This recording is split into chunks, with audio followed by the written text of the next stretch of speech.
6 September 2032 मध्ये काय करूया, आपण 2520 दिवस हे जे दिवस आहेत आपण त्यामध्ये मायनस करूया. आता 2520 दिवस का? कारण जसं मी तुम्हाला सांगितलं की 7 वर्ष हा क्लेशाचा काळ असेल आणि यहुदी लोकांचं एका वर्षामध्ये 360 दिवस असतात. तर 360 मल्टिप्लाय बाय 7 तर आपल्याला उत्तर मिळतं 2520.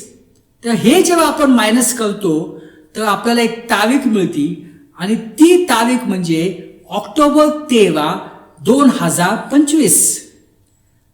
आणि जेव्हा तुम्ही कॅलेंडर बघाल तर ऑक्टोबर 13, 2025 मध्ये जे शेवटचा जो सण जो आहे ज्याला आपण म्हणतो तंबूचा सण, त्या सणाचा शेवटचा दिवस असेल.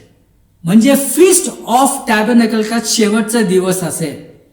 आणि यहुदी लोकांचे 7 जे सण जे आहेत त्या दिवशी त्याची सांगता असते. तर प्रियानो, जसं आपण बघितलं 23-24 सप्टेंबरला रॅप्चर होऊ शकतं. 13 ऑक्टोबरला जे आहे 2025 ला